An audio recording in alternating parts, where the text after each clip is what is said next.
ربیہ مانگ جو مانگتا ہے، عرض کیا مرافقتک فی الجنہ، سرکار آپ کی رفاقت مانگتا ہوں، جنت میں آپ کی ہمراہی مانگتا ہوں۔ سرکار نے فرمایا وہ تو مل گیا، اور کچھ مانگ، اور مانگ۔ سرکار مانگ لیا، فرمایا نہیں ربیہ اور جتنا مانگنا چاہتا ہے مانگ۔ ربیہ نے کہا، عرض کیا یا رسول اللہ صلی اللہ علیہ وسلم، آپ کو آپ ہی سے مانگ کر سب کچھ مانگ لیا ہے، سب کچھ مانگ لیا ہے۔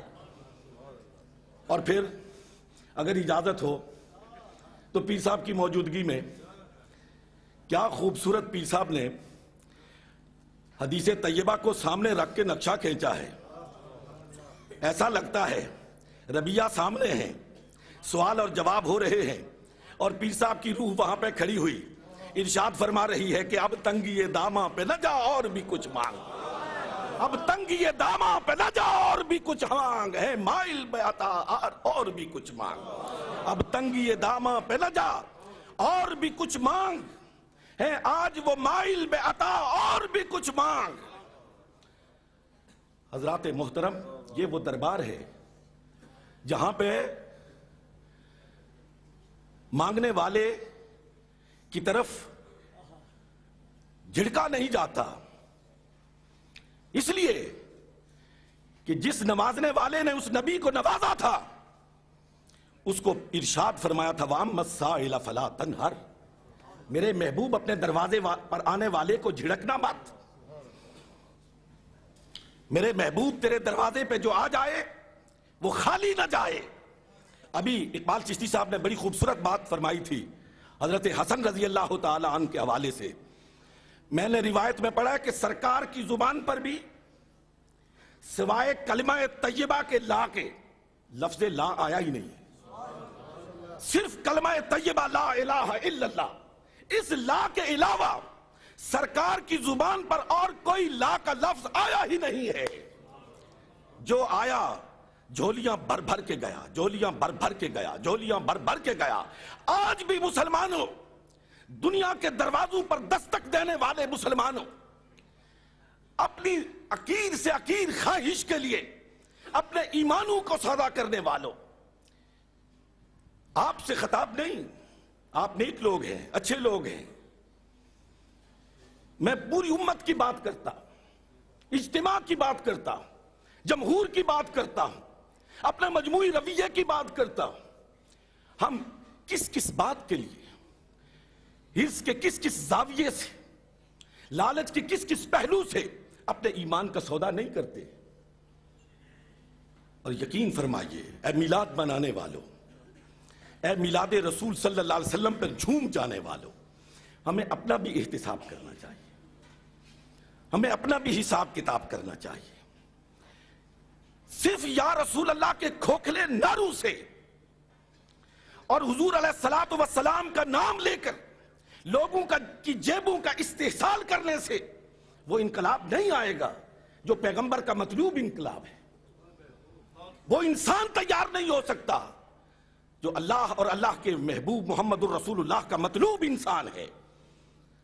آج ہماری نعت خوانی ہو، ہماری نثر نگاری ہو، ہماری تقاریر ہوں، ہماری خطابت ہو، ہمارا ہدف، ہماری منزل سوچئے تو صحیح کیا ہے؟ ہم نے صرف اور صرف دنیا پہ نظر لگائی ہوئی ہے، اپنی شان و شوکت، اپنی دولت کی حرص، اس میں اضافہ، یہی ہماری منزل ہے، یہی ہماری تمنا ہے، یہی ہماری آرزو ہے۔ مجالس منعقد ہوتی، میں اگر یہاں حضرات جو موجود ہیں اس پہ خفگی محسوس نہ کریں تو ہر دو حضرات سے اجازت لے کے عرض کرنا چاہتا ہوں، آپ اپنی مجالس میں رویہ تو دیکھیں، کیا عشق رسول ہے؟ سبحان اللہ۔ عشق رسول تو یہ ہوتا ہے کہ عاشقوں کی مجلس میں آدمی جائے اٹھنے کا جی نہ چاہے، 10 پاؤنڈ جیب میں پڑ جائیں، لفافہ لیا، بستہ اٹھایا، اور بدھو میاں گھر کو ہو لیے. ایسا ہی ہے نا. یہ ہے ہمارا عشق رسول. اور اس عشق رسول کے بدولت ہم اللہ رب العالمین کی رحمت کے طلبگار ہیں. ہم انقلاب کے داعی ہیں. دوستان محترم، انقلاب برپا کرنے والے صدیق اکبر تھے. انقلاب برپا کرنے والے عمر تھے. انقلاب برپا کرنے والے فاروق اعظم تھے، عثمان غنی تھے، علی المرتضیٰ تھے. وہ جانثاران مصطفیٰ علیہ الصلوۃ والسلام تھے جنہوں نے مصطفیٰ کے اشارہ ابرو پر اپنی جانوں کو قربان کر دیا، اپنا مال قربان کر دیا، اپنی اولاد قربان کر دی، اپنی آل کو قربان کر دیا، اپنا سب کچھ لٹا دیا، لیکن جذبہ عشق مصطفیٰ پہ حرف نہیں آنے دیا. حضرات محترم، جب تک یہ جذبہ، یہ نشہ مسلمان قوم کے اندر پھر سے موجزن نہیں ہوگا، اس انقلاب کی نوید کہیں سے سنائی نہیں دے گی، وہ انقلاب کہیں برپا نہیں ہوگا. حضرات محترم، عرس کی تقریب میں موجود ہو، یہ صوفیہ، یہ تزکیہ نفوس کرنے والے، یہ تطہیر قلب کا فریضہ سر انجام دینے والے، ان کا مقصود بھی کیا ہے؟ صرف اور صرف یہی مقصد ہے اور ہونا چاہیے کہ جو ان کے ساتھ نسبت رکھتے ہیں ان کے دلوں سے ساری ہرس اور ہوس کی لذتیں نکال کر اس خدا کے ساتھ آشنائی کی لذت پیدا کر دیں. کہ جو لذت کی آشنائی مل جائے تو پھر اس آشنائی پر صوفی ساری دنیا کو قربان کر دیتا ہے، اور آپ اپنے رات کے ایک لمحے کا سودا نہیں کرتا ہے. یہ وہ لذت ہے. اقبال نے کہا تھا کہ جب صوفی سر سجدے میں رکھتا ہے نا تو اس کا اپنے اللہ کے ساتھ اس طرح رابطہ ہوتا ہے کہ افلاک سے آتا ہے نالوں کا جواب آخر.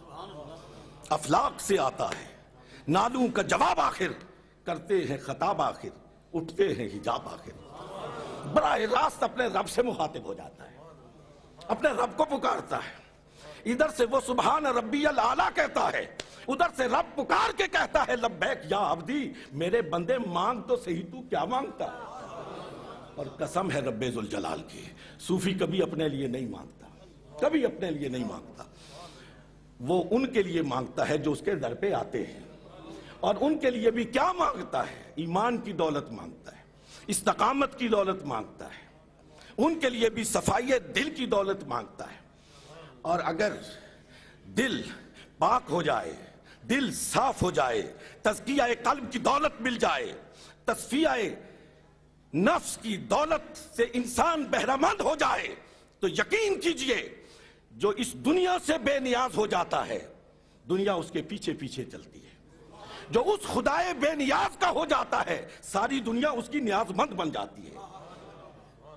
یار لاہور پہ کتنے سورج طلوع ہوئے ہیں، کس کس کا اقتدار آیا ہے، کس کس کا اقتدار آیا ہے، کس کس کا نام آپ جانتے ہو، لیکن کون بچہ ہے، کون بوڑھا ہے، کون مرد ہے، کون عورت ہے جو داتا کے نام سے واقف نہیں ہے؟ ان کے پاس سپاہ نہیں تھی، ان کے پاس قوت نہیں تھی، ان کے پاس اقتدار نہیں تھا، ان کے پاس جاہ نہیں تھی، ان کے پاس حشمت نہیں تھی. وہ تو ایک گدڑی پوش فقیر تھا، لیکن اس گدڑی میں وہ شان تھی، وہ شوکت تھی، اس گدڑی میں وہ تم تراک تھا، اس گدڑی میں وہ دبدبا تھا کہ ہر آنے والے کے اقتدار کا سورج غروب ہو گیا، لیکن داتا کے اقتدار کا سورج جب سے طلوع ہوا ہے پوری آب و تاب کے ساتھ جگمگا رہا اور تا قیام قیامت جگمگاتا رہے گا. یار پنڈی پہ ڈوگروں نے حکومت کی، پنڈی پہ سکھوں نے حکومت کی، پنڈی پہ انگریزوں نے حکومت کی. مجھے بتاؤ کس سکھ کا نام آپ کو یاد ہے؟ کس سکھ کا نام آپ کو یاد ہے؟ کس ڈوگرے کا نام آپ کو یاد ہے؟ کس انگریز گورنر کا نام آپ کو یاد ہے؟ لیکن مجھے بتاؤ تو صحیح کہ آپ میں سے کون ہے جو پیر میر علی شاہ کے نام سے نہ واقف ہے؟ کون ہے جو پیر میر علی شاہ کے نام سے نا واقف ہے؟ پیر میر علی شاہ صاحب رحمت اللہ تعالی علیہ کے پاس تو کوئی فوج نہیں تھی، آپ کے پاس اقتدار کی کوئی قوت نہیں تھی، کیا تھا؟ ان لوگوں نے لوگوں کی گردنوں پہ حکومت کی ہے، اور اہل دل گردنوں پہ نہیں دلوں پہ حکومت کیا کرتے ہیں۔ گردنوں کی حکومت کا خاتمہ ہو جاتا ہے، دلوں کی حکومت پر کرنے والوں کا کبھی خاتمہ نہیں ہوا کرتا ہے، وہ لازوال حکومت ہوا کرتی ہے۔ آؤ آج اس بات کا عہد کریں کہ ہم صدق کے دل کے ساتھ اپنے نبی سے محبت کریں گے، اپنے نبی سے ٹوٹ کر محبت کریں گے، کسی اور کی محبت کو نبی کی محبت کے درمیان حائل نہیں ہونے دیں گے۔ ہر چیز کا سودا کر سکتے ہیں، نبی کی محبت کا سودا نہیں کر سکتے ہیں۔ آؤ اس بات کا عہد کریں کہ ہم جن لوگوں نے صوفیہ کے ہاتھ میں ہاتھ دیا ہوا ہے، ان کے حق پرست ہاتھ پر ہاتھ رکھ کر کچھ وعدہ کیا ہوا ہے، اس وعدے کو نبھانے کے لیے ہم حلال کو حلال سمجھیں گے اور حرام کو حرام سمجھیں گے۔ گر جہاں داند حرام اشرا حرام، گر جہاں داند حرام اشرا حرام، تا قیامت پختہ ماند ای نظام۔ اگر جہان والے حلال کو حلال سمجھے اور حرام کو حرام سمجھے، آج حلال اور حرام کی تمیز مٹ گئی ہے، اس لیے ہمارا نظام فرسودہ ہو گیا، ہمارے نظام کی بنیادیں ہل کر رہ گئیں۔ ہم کلمہ پڑھنے کے باوجود حلال اور حرام میں کوئی تمیز نہیں کرتے۔ اے مغرب میں رہنے والے میرے مسلمان بھائیوں، یہاں روزگار کے لیے آپ آئے تھے، روزگار کماؤ، ساری دنیا آپ کی دنیا ہے، خدا کی دنیا آپ کی دنیا ہے، خدا کی زمین آپ کی زمین ہے، دنیا کماؤ، لیکن جائز ذرائع سے کماؤ، اس کا مصرف بھی جائز ہونا چاہیے، کمائی بھی جائز ہونی چاہیے، خرچ بھی جائز ہونا چاہیے۔ کماؤ دنیا مگر اپنے خدا کو نہ بھولو۔ شاہ عبدالعزیز محدث دہلوی رحمۃ اللہ تعالیٰ علیہ کا ایک قول آپ کی نظر کرنا چاہتا ہوں۔ حضرت شاہ عبدالعزیز محدث دہلوی رحمۃ اللہ تعالیٰ علیہ نے اپنی تفسیر عزیزی میں ارشاد فرمایا، دولت دروازے پہ آ جائے کوئی بات نہیں، دولت گھر کے اندر آ جائے کوئی بات نہیں، دولت جیب میں آ جائے پھر بھی کوئی بات نہیں، بس اس بات پہ دھیان رکھو کہ کہیں تمہارے دل میں بسیرا نہ کر لے، کہیں تمہارے دل میں بسیرا نہ کر لے۔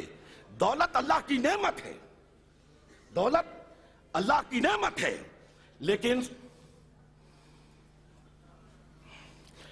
بڑی لمبی بات ہو جائے گی، میں اس طرف نہیں جانا چاہتا۔ حضرت جامی اور حضرت خواجہ عبید اللہ احرار کا مکالمہ ایک لمبی تفصیل کا اور بیان کا محتاج ہے، میں اس طرف جانا نہیں چاہتا، صرف اس اپنی بات کے ابلاغ کے لیے صرف اشارہ کرنا چاہتا ہوں۔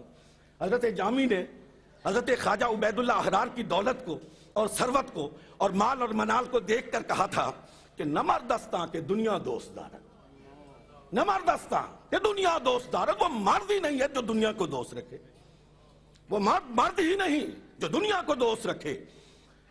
اور حضرت خواجہ عبید اللہ احرار نے فرمایا تھا، جامی ایک مصرے کا شعر نہیں ہوتا، ایک مصرع تو نے کہا، دوسرا مصرع ہم کہتے ہیں تاکہ تیرا شعر مکمل ہو جائے۔